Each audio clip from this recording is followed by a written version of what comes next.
sesión número 6 de la materia de fortalecimiento del marco teórico. En ese sentido, pues ya hemos venido avanzando con respecto a múltiples elementos que están relacionados con la creación del marco teórico y los elementos metodológicos que surgen de esta parte, ¿no? Recordemos que a fin de cuentas el conocimiento que tenemos de nuestro fenómeno es el que nos da la pauta para poder identificar qué hace falta investigar, ¿no? Qué nuevas variables pueden entrar en juego, qué nuevos elementos se pueden estar contemplando, y uno de los puntos clave pues tiene que ver con esta parte de la evidencia empírica. Nosotros sabemos que a lo mejor no somos los primeros en investigar este fenómeno. En ese sentido, pues entonces necesitamos iniciar identificando hasta dónde se encuentra el conocimiento actual, y eso lo produce la evidencia empírica que ya existe del tema y que da cuenta, como les digo, del alcance del conocimiento actual y de aquellos inconvenientes que de pronto algunas investigaciones pueden haber tenido, ¿no? Aquellas limitantes que en la actualidad pues podemos resarcir, podemos extender o podemos ya abordar. Yo, por ejemplo, pienso en los elementos o las dificultades de la evaluación en pandemia, que hubo muchos elementos pues, que no se podían evaluar. Muchas de las investigaciones que se realizaron durante pandemia eran en línea, por ejemplo. Entonces, todas las personas que no tenían acceso a un equipo de cómputo o que el acceso al Internet era limitado, pues fueron excluidas. Y estrictamente hablando, pues si en las personas que tenían mejores recursos y que pudieron responder a muchas de las encuestas de desarrollo emocional o de las problemáticas emocionales que surgieron a partir de pandemia, pues traían todos indicadores casi que en rojo, pues no quiero pensar qué pasó con aquellos que incluso estaban como en condiciones más precarias, con un acceso a recursos mucho más limitados y probablemente con repercusiones a nivel económicos, emocionales, personales, más drásticos por toda esta situación y que no fueron evaluados, ¿no? Ahora que nosotros volvemos a tener el acceso a los estudiantes, pues resulta fundamental empezar a hacer esas comparaciones para ver qué tanto ese acceso a recursos, por ejemplo, generó. Entonces, contar con claridad de hasta dónde se sabe el fenómeno y qué necesitamos investigar más a profundidad, pues es una parte fundamental de la parte del capítulo del marco teórico. Entonces, nos vamos a centrar el día de hoy en esas características de la evidencia empírica. En general, algo que se solicita es que tengamos una cantidad amplia de contenido. Por ello es que se solicita que sean entre 15 y 25 los documentos que estemos revisando. ¿Por qué esa cantidad?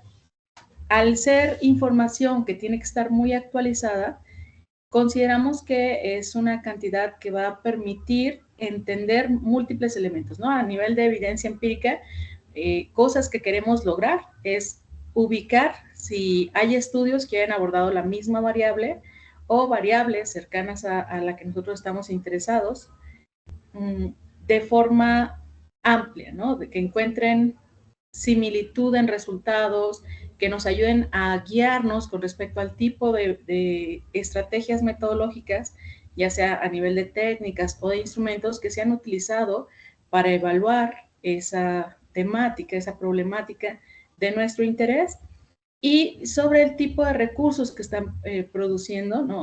O el tipo de recursos, por ejemplo, didácticos, en términos de un taller, una intervención, una parte de intervención, o a nivel metodológico, si están creando nuevos instrumentos, si están encontrando, en lugar de similitudes, por ejemplo, datos que difieren, ¿no? Y en ese sentido, pues que representan inconsistencias que podrían hablar de otras variables de trasfondo que explican el fenómeno, por ejemplo, a lo mejor cuestiones socioculturales y que entonces obligan a que el fenómeno sea evaluado con tintes que den cuenta de cómo esas variaciones a nivel social, cultural, de creencias, de pensamientos compartidos, ¿no? Dentro de un grupo social particular, pues genera diferencias en la problemática. Entonces, esos elementos que nos ayudan a saber en dónde hay que indagar un poco más, hacia qué elementos hay que trabajar, pues se genera a partir de esta evidencia empírica, como les digo, que esté pues bastante robusta y consideramos que esa cantidad es pertinente.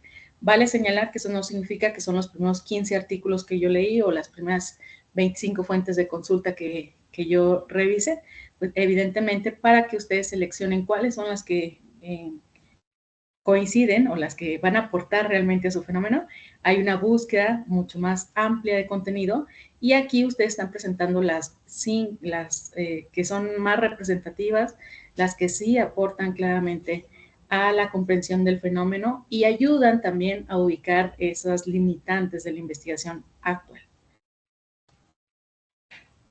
Se asume que al menos el 20% de esa evidencia empírica sean documentos en inglés para asegurarnos de que exista evidencia que vaya más allá del propio idioma y que entonces sí podamos decir que estamos actualizados con respecto a los nuevos estudios que están surgiendo sobre la temática.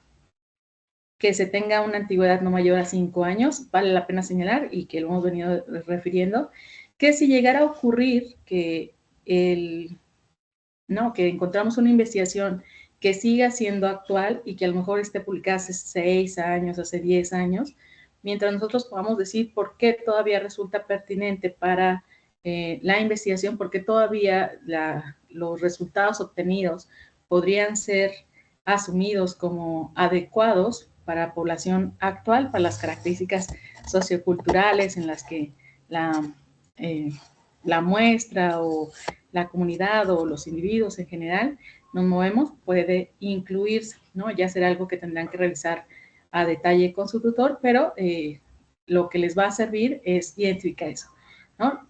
Siempre que un estudio se presenta, pues está caracterizando a su población, entonces veamos qué tanto esas características que refiere son similares a las características que tenemos.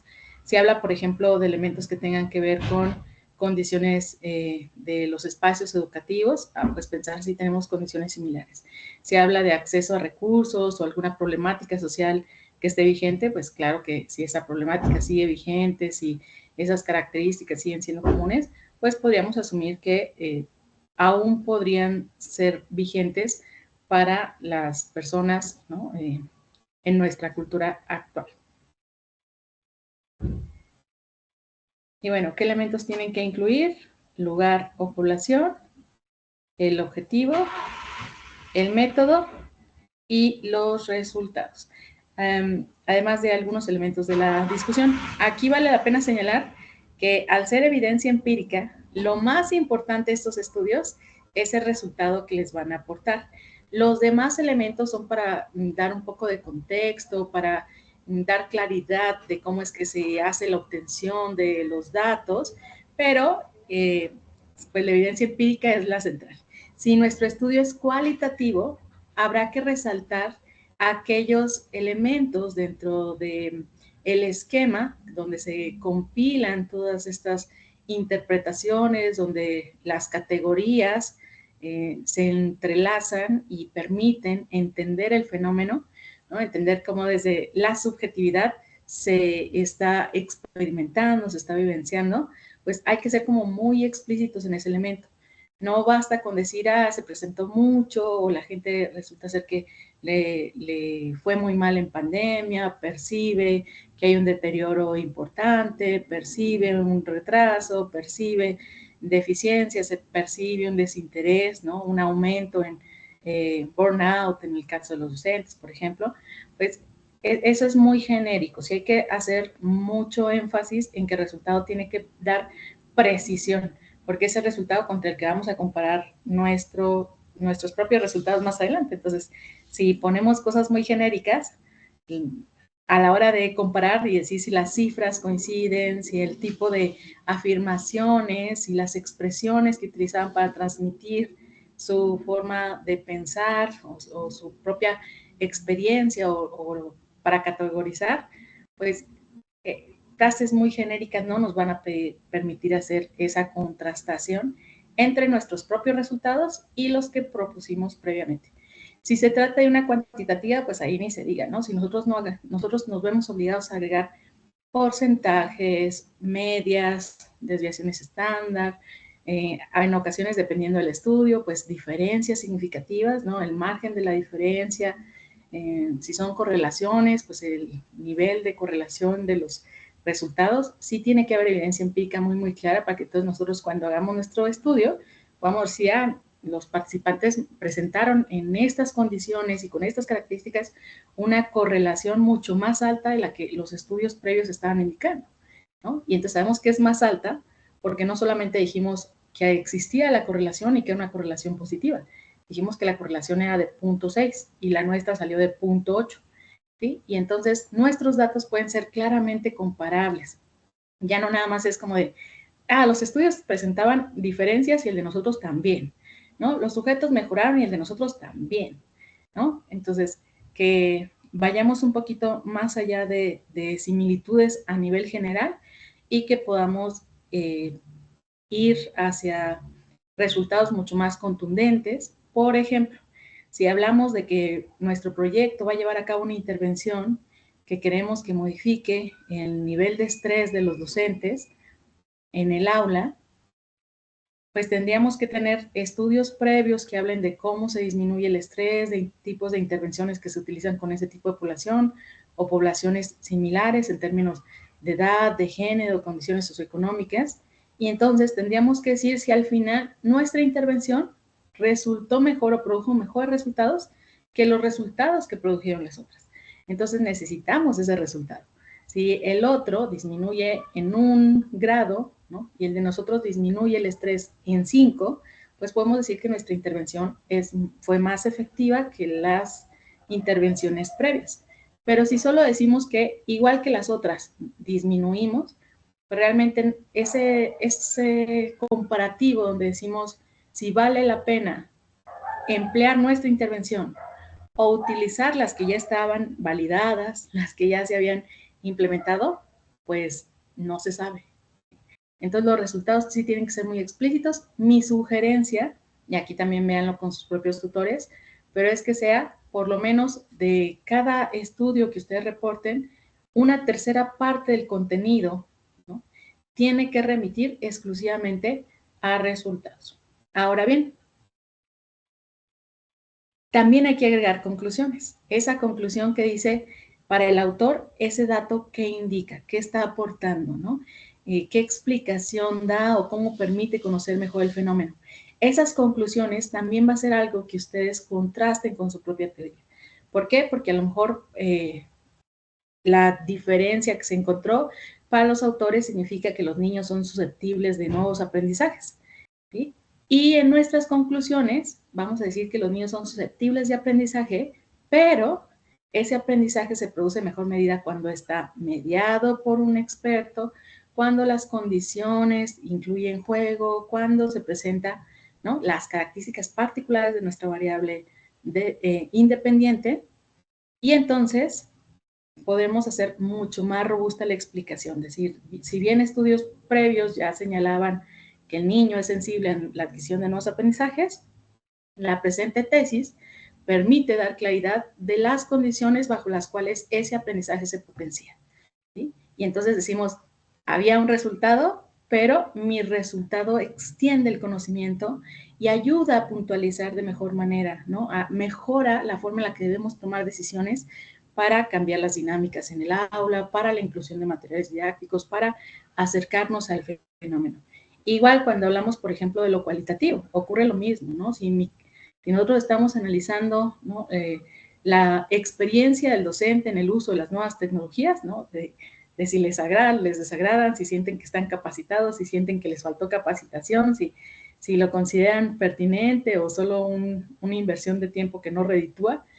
Bueno, pues esa experiencia la podemos contrastar con otras poblaciones y decir, bueno, en estudios previos los profesores estaban muy dispuestos a la inclusión de nuevos materiales, ¿no?, a la inclusión a lo mejor de nuevas tecnologías y estaban en ese sentido, pues con una actualización constante que incluso surgía desde su persona. A lo mejor nuestros participantes, ¿no? Nuestros participantes están un poco rejegos o traen algunas barreras muy particulares que se detona por el tiempo que involucra invertir para este tipo de procesos, que involucra el hecho de que, pues, si dependen mucho del aparato y resulta ser que las condiciones no son las correctas, por ejemplo, que tengamos una pantalla inteligente y resulta ser que nuestro salón se queda sin luz de forma regular, pues aunque esté el equipo, no podemos depender demasiado del equipo, porque al final del día podríamos no poder utilizarlo. Entonces, a la hora de contrastar estas conclusiones, no de disposición, pues decir que las condiciones socioculturales y los recursos que se requieren para que la integración de esos elementos sea viable no son comunes, ¿no? Y va hasta la disposición, podríamos extender, ¿no? En el estudio previo, a lo mejor la mayoría de los profesores que fueron analizados sean profesores de tiempo completo, profesores con planta o profesores que, digamos, que tenían horas ganadas o un espacio de trabajo mucho más fijo, mucho más estable, mientras que los profesores que nosotros evaluamos, a lo mejor son profesores que solo tienen clases o que están cubriendo otro docente de manera temporal, que rotan constantemente asignaturas y entonces la construcción del contenido se hace cada vez más compleja, nos lleva más tiempo y entonces pues las barreras podrían explicarse por la poca disposición realmente de tiempo que tienen ellos para, además de preparar la clase, ¿no? Actualizarse en el uso de este tipo de herramientas, ¿no? Se comen su tiempo personal y eso pues hace que sea más difícil disponer, ¿no? O a veces los dejan sin tiempo y o duermen o ven cómo funciona un control inteligente o un proyector o un nuevo aparato.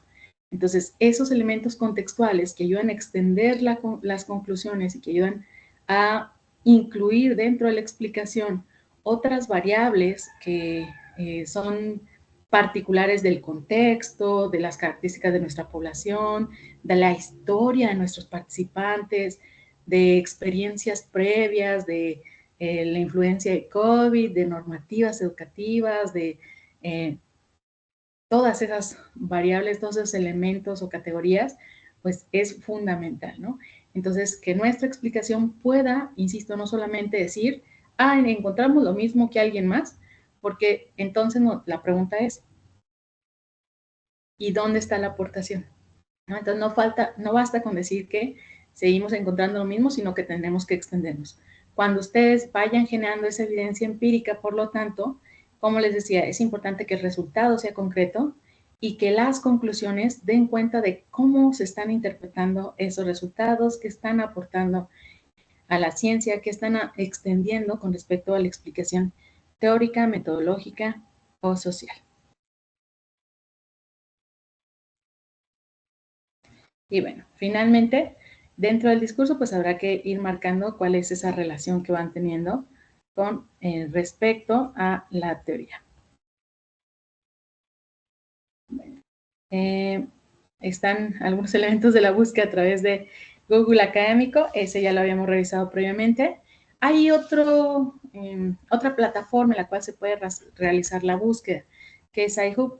SciHub es una plataforma que surge con el objetivo de remover las barreras en el camino del aprendizaje, ¿no? Muchas instituciones, desafortunadamente, por muchos motivos, incluso políticos o económicos, han comenzado a hacer que los avances más importantes a la ciencia no estén al alcance de todos, ¿sí? Que las revistas empiecen a generar costos para poder visualizar un artículo, para poder tener acceso a un libro que está en formato digital, y eso pues produce insistir que... en algo que no funciona es como poner un zapato que no te sirve.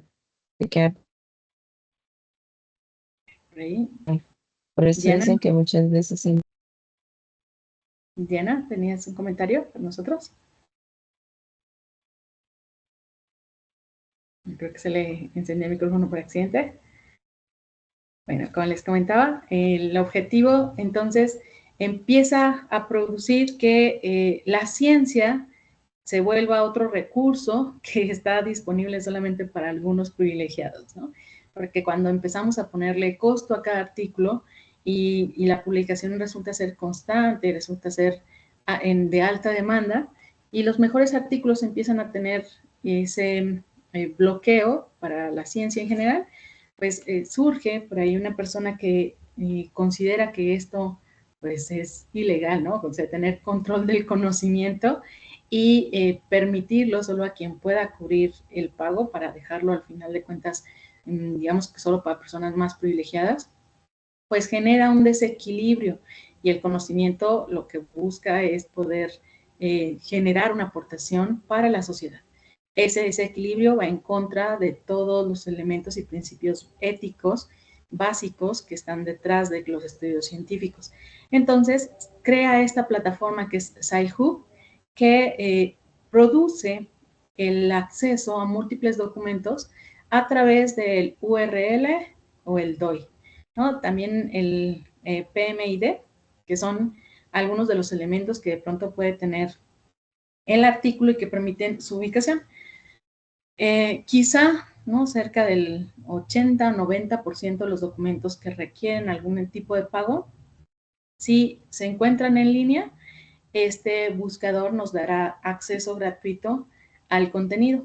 La mayoría de los documentos en la actualidad pues tienen ya este formato digital. Habrá algunos que sean mucho más viejitos y que sea difícil lograr acceder porque en su versión original es impresa y entonces un PDF que se produce por escaneo no es tan fácil que lo detecte la plataforma. Sin embargo, insisto, en la mayoría de los casos, si llegara a ocurrir que ustedes no encuentran algún documento de forma gratuita, que no tenga libre acceso, pueden aprovechar esta plataforma para agregar el DOI de dicho documento o el URL, si lo tienen, y les permitirá ese libre acceso.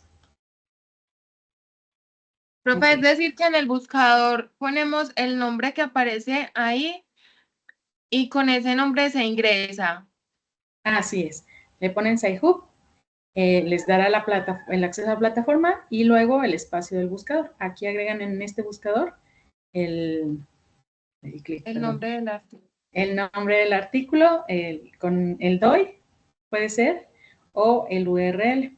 Ahorita todos los artículos ya tenemos casi 5 o 6 años que los artículos empiezan a incluir este DOI, que es un registro, una clave particular para poder diferenciarlos en cualquier parte del mundo, ¿no? Ya conforme van creciendo, nos vamos extendiendo en la cantidad de artículos publicados, la similitud de los nombres, de los apellidos de autores y demás, pues se decide crear estas claves específicas que sean, pues digamos que los diferenciadores, como ocurre en cualquier otro elemento en nuestro día a día, ¿no? Un diferenciador que permita su ubicación sin posibilidad de error, que es el DOE, y entonces pues ya facilita la ubicación también a través de este tipo de plataformas.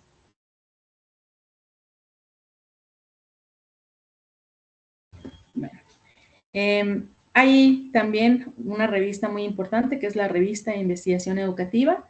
Cuando nosotros queremos abordar, ¿no? algunos de los elementos que se producen o algunas de las temáticas directamente en educación, esta es una de las revistas más importantes de habla hispana, directamente relacionada con los temas educativos, y al ser en investigación, pues retoma probablemente muchos de nuestros temas de interés y ya presenta datos, ¿no? Tiene como todo ese cuidado para la validación del contenido, entonces es altamente recomendable. Aquí, pues meramente un ejemplo de cómo se visualiza el contenido, está generalmente, pues en la parte de inicio, ¿no? Tiene el repositorio de los archivos, en este caso está seleccionado específicamente el volumen número 37, número 1, y pues nos permite desde la propia plataforma hacer la descarga del PDF, y en caso de que hubiera algún inconveniente con el PDF, tiene el DOI, que podríamos, como les decía, buscarlo directamente en la otra plataforma. Y si nosotros hiciéramos la búsqueda a partir de el DOI, es así como estaríamos visualizando el contenido, ya incluida la referencia, que es una cosa maravillosa, ¿no? Entonces, si llegan a tener algún inconveniente con encontrar algunos de los documentos, esa es una plataforma que podría ayudarles mucho. Bueno, Eso es una. Un montón de lápices. No parece ningún. Voy a dejar de compartir aquí. Me indican, ahora sí, cuáles son sus dudas, sus preguntas. Con mucho gusto las revisamos. Y ahora otro lado sí hay lapiceros. No, no, no, yo mire. Luzmila, ¿tienes micrófono encendido? ¿Tienes alguna pregunta?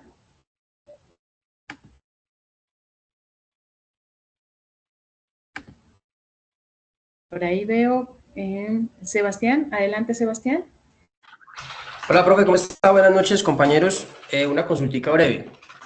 En la parte del avance y la historia del problema, con base en la contextualización, en donde tenemos que citar algunos artículos de tipo internacional, nacional y a nivel local, ¿es posible que yo pueda coger algunos de esos artículos de carácter internacional o nacional y citarlos también dentro del marco teórico, ya que, digamos, en mi caso, los artículos que he citado cuentan con algunos de los puntos que mencionas con base en la metodología que yo estoy utilizando?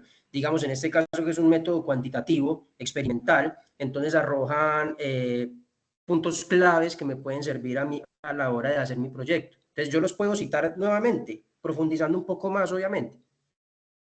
Sí, en la contextualización recordemos que el punto central es mostrar los grandes números, ¿no? Yo les decía que este apartado prácticamente es epidemiológico, entonces nosotros tenemos la posibilidad de enfatizar algunos de los resultados generales en la contextualización y retomar algunos de los artículos directamente en los estudios empíricos, como dices, ahora sí, profundizando respecto a los detalles metodológicos de la obtención del dato, extendiendo un poco los resultados y la parte de la conclusión, que es algo que en contextualización no se presenta.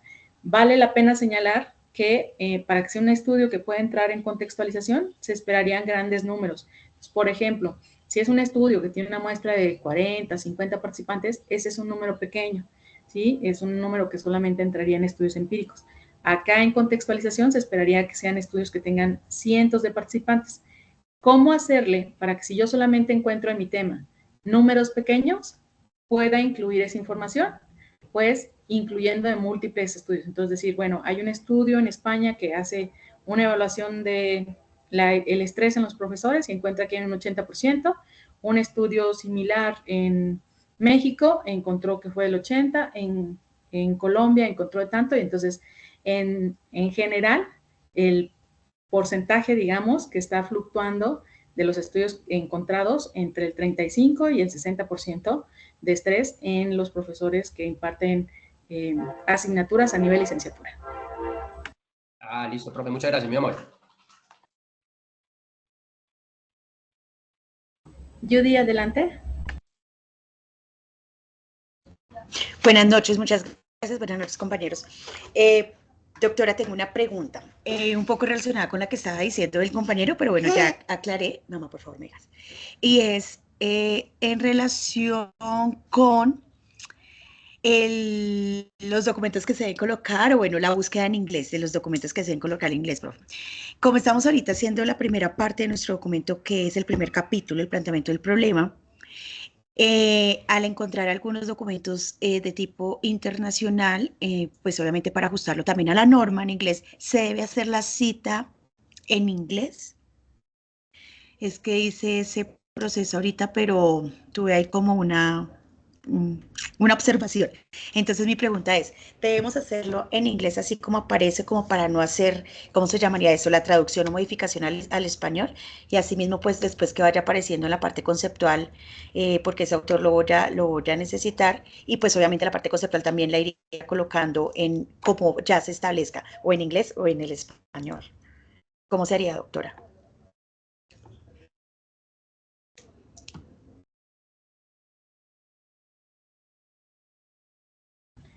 Bueno, en este caso, ustedes la cita la pondrían en el idioma en el que se encuentran. En términos de, por ejemplo, el nombre de la revista, el nombre, el título, todo estaría en inglés.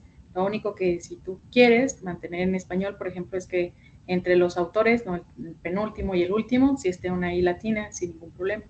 pero se tiene que citar en inglés, porque nosotros lo que hacemos a la hora de fungir como revisores es verificar que tú tengas dentro de tus referencias un porcentaje, ¿no? El 20% más, ya decimos, bueno, son 100, entonces al menos 20 tendrían que estar en inglés, y si tú las traduces, la primera es que podrías estar alterando el nombre del texto, del contenido exacto del título, por ejemplo, el artículo, y la otra es que perderías esa claridad de cuáles son en español y cuáles son en inglés.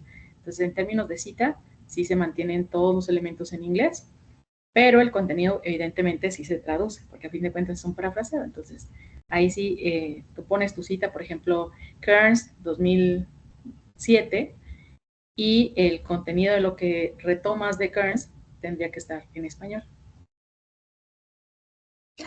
Ah, perfecto. Me acaba de aclarar la duda, doctora. Sí, señora, perfecto. Porque yo coloqué el autor, el año y coloqué en inglés. Sí, es decir, no hice lo que estaba diciendo la doctora ahorita, y pues esa fue la observación. Entonces yo dije, bueno, me confundí, no me acordé cómo era, pero bueno, ya ahí voy solucionando algunos inconvenientes que he hecho, dificultades. Muchas gracias. No, no hay de qué, Judy. Arcadio, adelante. Muy buenas tardes, doctora y compañeros. Buenas tardes. Doctora, es que, bueno, yo estoy, digamos, como por los mismos lados donde están mis compañeros en cuanto al avance del planteamiento del problema. Entonces, pues la verdad, sí, en el caso mío, yo había colocado en la parte de la contextualización, digamos, estudios empíricos ya, ¿no? Digamos, de daticos, de investigaciones nacionales, internacionales y locales, pero entonces el profe me sugirió que debía ser, claro, los informes grandes, como usted pues nos está mencionando ahorita. Entonces, pues, no sé, yo tengo pensado, digamos, como el problema, pues lógicamente es mejorar el desarrollo de las competencias en los estudiantes, digamos, en el área de ciencias naturales, que es el caso mío. Bueno, entonces, ¿será que puedo empezar, digamos, haciendo, digamos, como un pequeño recuento de lo que manda, digamos, la ONU en sus objetivos de desarrollo sostenible? Luego hablar un poquito de lo que ha, pues, dicho la UNESCO al respecto, la OCDE, y mencionar inclusive, por ejemplo, inicialmente, cuáles son los objetivos de desarrollo sostenible, pues, que digamos que enmarcan el proceso de la educación, o será, digamos, como dar mucha vuelta, mucha información, ¿será, doctora?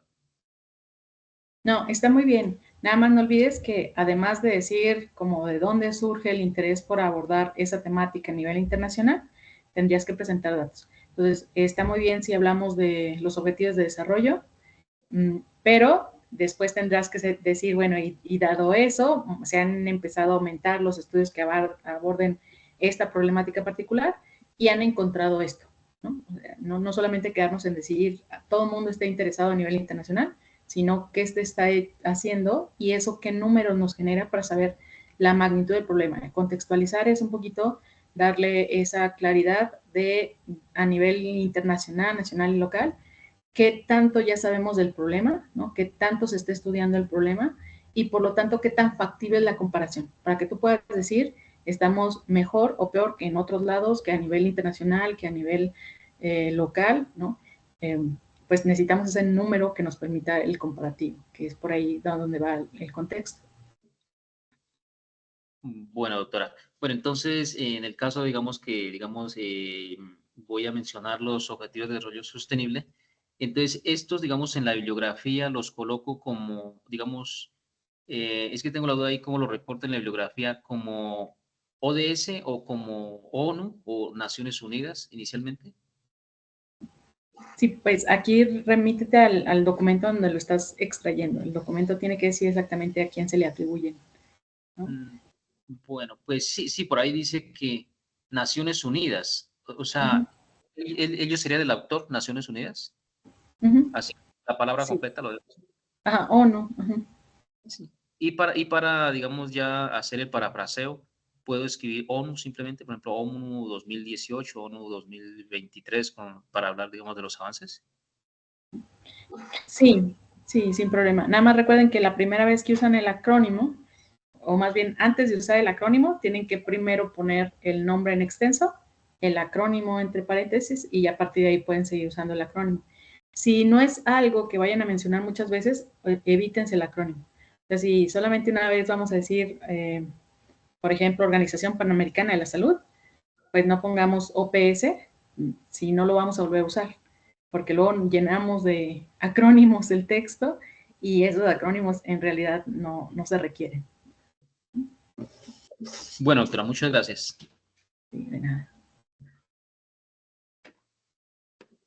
Bueno, no sé si hay alguien más con alguna pregunta, alguna duda respecto a esta partecita del tema.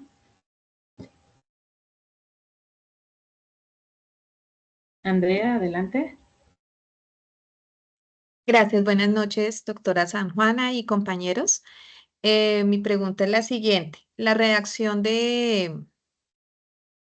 se me fue, de todos los antecedentes empíricos, ¿se debe separar, se deben presentar uno a uno o se hace una narrativa completa relacionándolos a todos? Es muy buena pregunta. La primera es que nuestro párrafo de introducción tiene que decir cómo se va a presentar el contenido en términos de cómo lo agrupamos, pero cada uno de los estudios es por separado. Sin embargo, por ejemplo, digamos que tu estudio es correlacional. Entonces, a lo mejor tus variables no se han estudiado tanto en conjunto, así que decides presentar primero los estudios que han estudiado cómo se presenta la variable A, ¿no? En poblaciones similares a las que tú estás estudiando, ya sea adolescentes o incluso en otras poblaciones cercanas, jóvenes o niños. Luego, los estudios que han abordado de forma exclusiva tu segunda variable y que cuadran predominantemente con el rango de población con el que tú estás trabajando, que nuevamente es adolescentes. Y finalmente se abordarán los estudios que llegaste a encontrar, que son actuales, en donde ambas variables se estudian de manera conjunta, a lo mejor no necesariamente en una correlación, a lo mejor en un proceso, no sé, de evaluación de factores de riesgo y se evaluó no para correlacionarlos, sino para estudiarlas juntas, al igual que otras 20 variables que se abordaron. A lo mejor uno que otro sí de correlación, pero con una muestra distinta, con unas características particulares que no alcanzan a dar claridad de cómo se presentarían en conjunto para tu población. Y ya una vez que lo presentes, dices, bueno, el primer estudio que va a abordar la temática, ¿no? Que se realizó sobre tal temática, ¿no? Un estudio realizado en tal lugar con estas características sobre la variable A, señaló esto, de manera conjunta, un segundo estudio con un objetivo similar, pero con estas otras características, se llevó a cabo con tal objetivo, encontrando esto. Entonces, sí van a ir separados, pero dentro de la propia narrativa tiene que haber, ¿no? Que no parezca que solo agarramos 15 y los pusimos ahí. Tiene que haber una estrategia argumentativa de trasfondo que permita ayudar a entender esa, digamos que, complejización que se hace de los estudios más generales a aquellos estudios que van a ser más cercanos a lo que yo propongo, para que cuando tú termines de reportar los estudios, puedas hacer tu conclusión y decir, bueno, entonces en general se encontró esto, lo más cercano que hay o lo más cercano a responder mi pregunta de investigación es esto. Sin embargo, seguimos presentando las limitaciones de contexto, de participantes, la sensibilización, un uso de instrumentos que quizá no dan cuenta completa del fenómeno o que requieren actualizarse porque pues se evaluó antes de que ocurriera A, B, C o D, ¿no? Se imaginan todos los que están evaluando regulación emocional después de pandemia, basta con que digan, bueno, pero todos esos ocurrieron antes de pandemia y entonces necesitamos saber ahora, ¿no? Con todos los nuevos estudios de pandemia que dicen que nos fue muy mal a nivel de regulación emocional, a nivel de atención, procesos atencionales se fueron bastante, ¿no? Bastante drásticamente, se están perdiendo, ¿no? Ya casi no se puede hablar de atención porque los periodos quedan muy cortitos. O a lo mejor decimos, ¿no? Pues en términos del rezago, que no se ha logrado compensar, de acuerdo a la literatura, que dice que bajamos y bajamos y bajamos y bajamos y no logramos recuperar al alumno, entonces necesitamos actualizar el dato, necesitamos tener mayor claridad de qué tanto ese déficit ocurre específicamente en esta población particular, con estas características, con la profundización de la evaluación con este tipo de instrumentos que indaga tal. Entonces, si nosotros hacemos eso, de acomodar nuestros estudios de lo más lejano, ¿no?, a lo más cercano, en ese último punto podemos decir, ¿por qué aunque se parece mucho lo que yo voy a hacer, permite extender el conocimiento? ¿No? Porque eso que se hizo tiene limitantes y lo que yo propongo va a resarcir esas limitantes. Perfecto, gracias, doctora. Y una última pregunta, pero pues hace referencia a las normas APA. No sé si la vez pasada que usted explicó, de pronto yo comprendí mal. La cinta parentética, ¿sí? Cuando son dos personas, ¿va con la I normal o va con la otra I? Lo que pasa es que lo cité de una manera y yo lo tenía, pero entonces tengo como duda en ese tipo de cita cuando son dos autores. A ver si usted me podría confirmar ahí la información. Gracias. Sí. Cuando son los autores, ahorita la 7ª edición de APA, en la versión en inglés, nos dice que utilicemos, ¿no?, la I regular, se me fue el nombrecito, que ahorita me acuerdo. Sin embargo, en la traducción al español nos dice que utilicemos la Y. Entonces, ustedes pueden utilizar la Y sin ningún problema, solo hay que ser consistentes a la hora de presentar las referencias.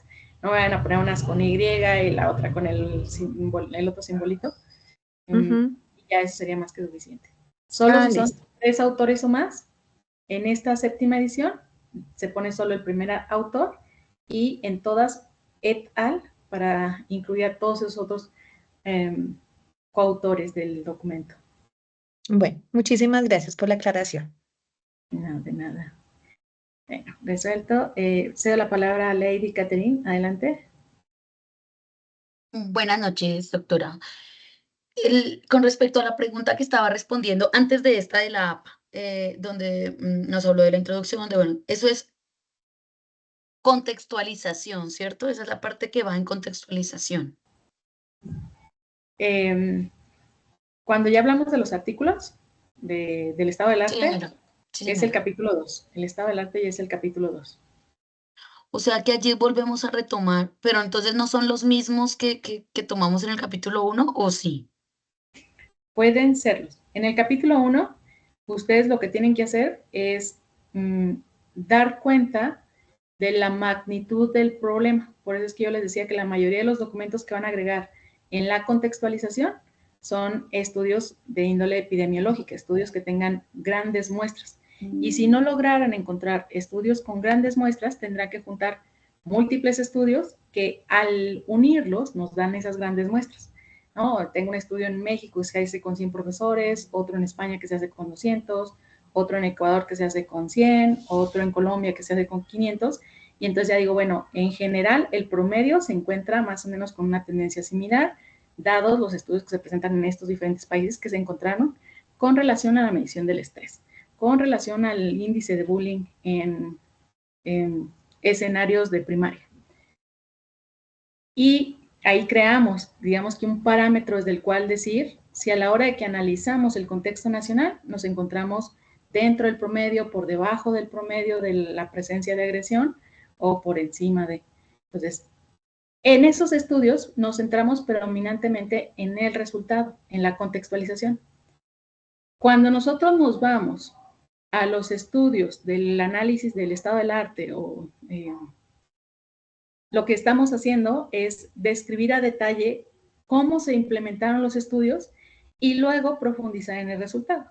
Entonces, por ejemplo, si yo en contextualización dije que había un 10% de niños que agreden, en ese estudio que después retomo para el estado del arte, hablo acerca de dónde se llevó a cabo, con qué participantes, con qué objetivo, y además de remitir qué porcentaje, señalo otros detalles del resultado, ¿no? El tipo de agresión que se presenta, si ocurre más en niños que en niñas, si se presenta más en los primeros 3 grados que en los últimos 4, dependiendo, ¿no? De dónde. Entonces, el desglose, el detalle del resultado en el capítulo 2, en el estado del arte, es mucho más extenso, más enriquecedor, requerimos varios párrafos a veces, ¿no? Uno extenso o dos, para poder reportar todo el estudio. En el caso de contextualización, nos quedamos principalmente con el dato que habla de la magnitud del problema y no tanto los detalles del problema. No sé si me explico la diferencia. Sí, o sea, lo que estamos haciendo ahorita, que en este momento, que es el problema, o sea, es como más general, y en el segundo capítulo voy a ampliar, voy a hablar más de los resultados que del resto, pero entonces sí utilizo el mismo trabajo, el mismo estudio, y amplío la información, ¿sí? Sí, eso es posible. Y también, pues recordemos que en algunos casos, en contextualización podemos encontrar estudios que se centran en evaluar la parte epidemiológica. Entonces, tú te puedes encontrar un estudio de una revisión, por ejemplo, y que esa revisión diga, pues a lo largo de los años se ha visto un aumento importante en las conductas de agresión que se presentan en los niños, y usar ese artículo para más o menos decir cuánto es la tendencia de aumento. Y ese, por el año de publicación, por lo general del contenido, por el elemento epidemiológico, no te sirve para el estado del arte.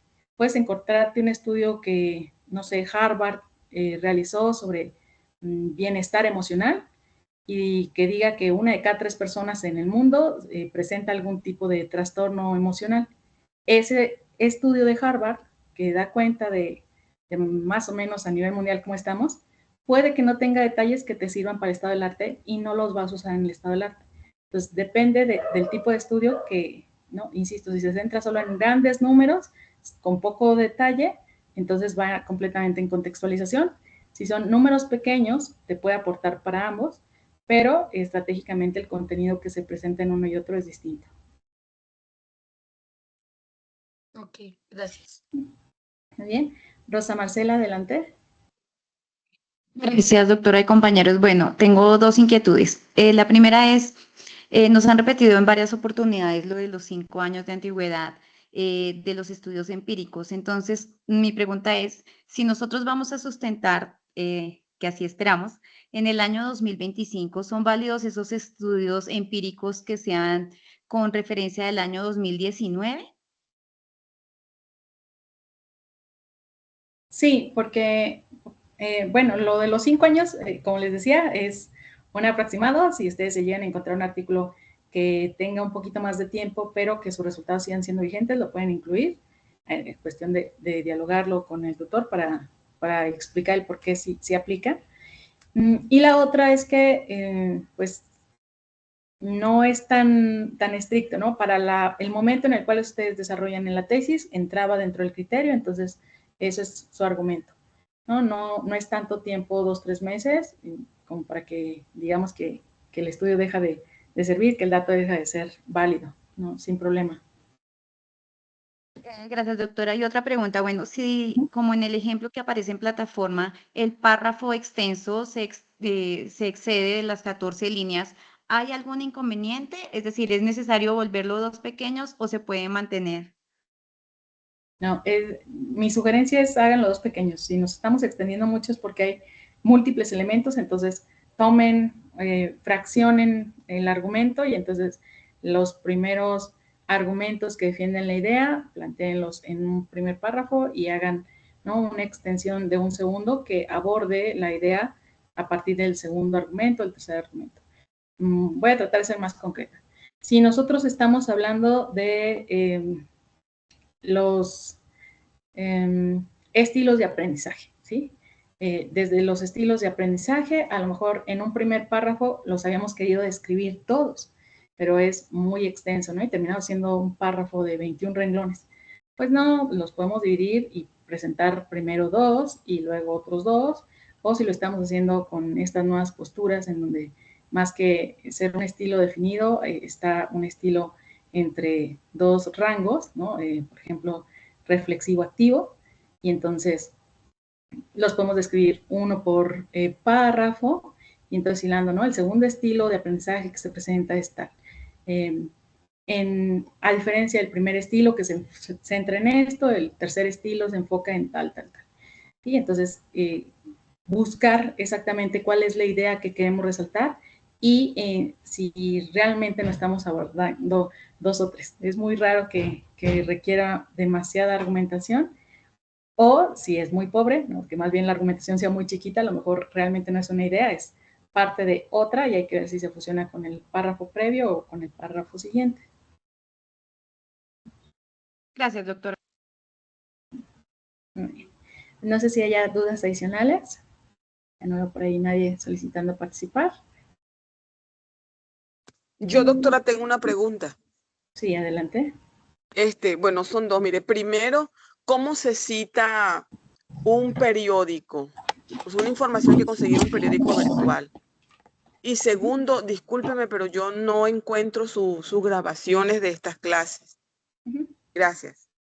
Okay. Las grabaciones están en la unidad, si tú entras a la unidad 1, en el foro de la unidad 1, yo les compartí un comentario en el que se encuentra, denme un segundito que estoy cargando, en el que se encuentra el enlace directo hacia la carpeta de Drive. Lo voy a compartir ligeramente para mostrarlo. Ahí es donde puedes encontrar la totalidad de las grabaciones. Déjame ver.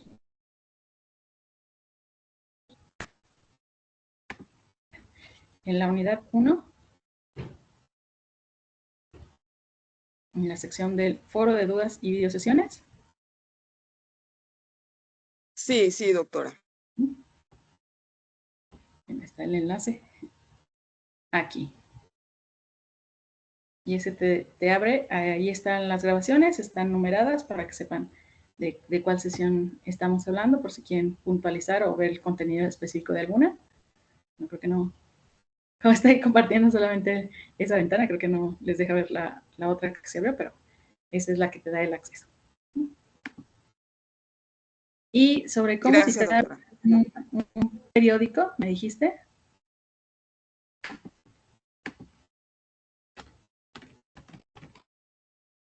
Bueno, no es algo que yo cite de forma regular, así que más bien les voy a decir dónde encontrar información así de precisa. Hay una página particular que a mí me gusta mucho, que justo aborda las normas APA y se va actualizando conforme la plataforma cambia. Déjenme compartirles.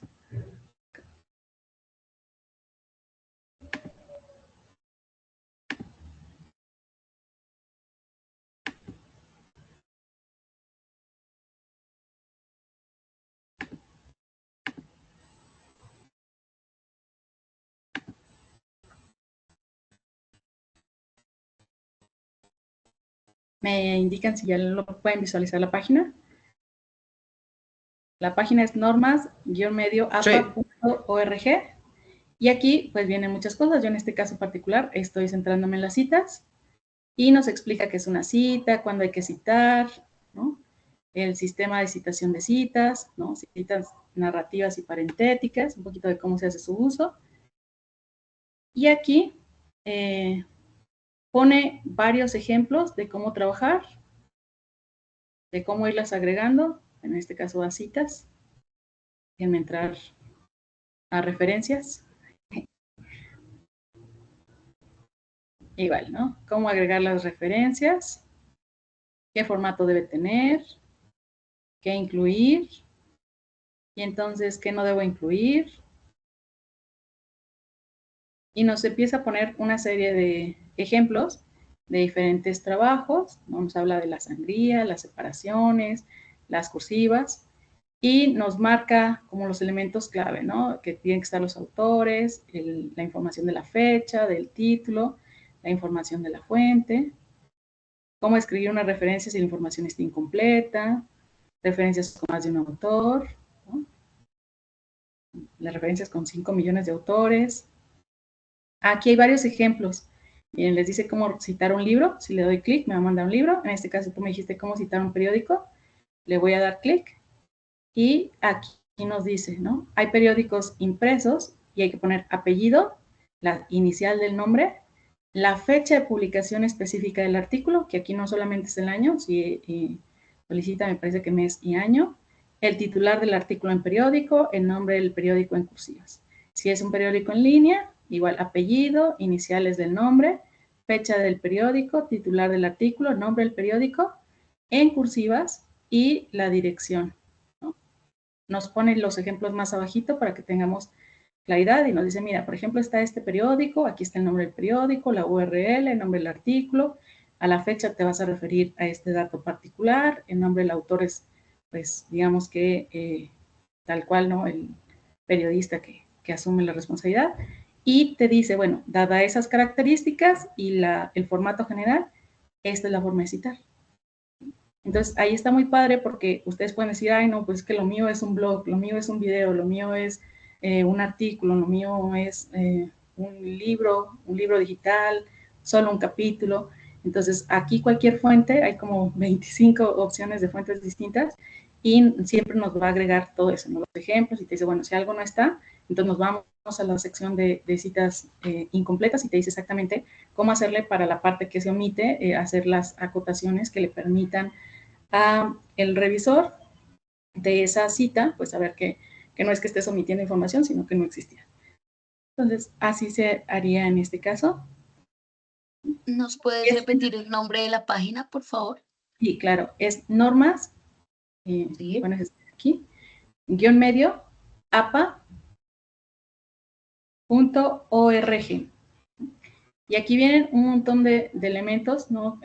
Bueno, en nuestro caso, en la tesis tiene particularmente, por ejemplo, las normas para títulos y subtítulos, ¿sí? Tiene en términos de citas, pues las citas, referencias, y de algunos de los componentes, pues en nuestro caso, lo que son las tablas y figuras. Déjenme ver. Que estarían por acá, me parece. Miren, los formatos para tablas y figuras. Pues de aquí se pueden apoyar un poquito para esos elementos.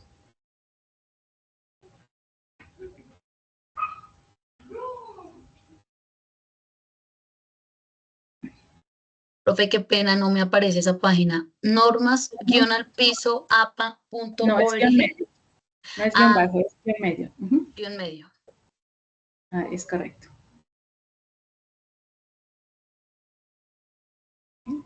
Ah, ok, ahora sí, gracias. Muy bien. Bueno, no sé si alguien más tenga alguna pregunta o duda.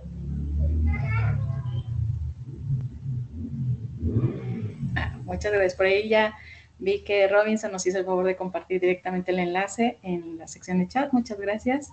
Doctora. Hola, Gladys, muy buenas noches. Qué pena. Sí, adelante. Doctora, es que le iba a preguntar algo sobre, por ejemplo, cuando uno indaga sobre un artículo, en la referencia se tiene que colocar recuperado de. No, en el nuevo formato, ya directamente después de poner el último dato, que sería la página, se pone la URL o el DOI, dependiendo de lo que se tenga. Si el documento que encontraste tiene DOI, se ponen simplemente el DOI, si no, la URL. Ya no se pone recuperado de.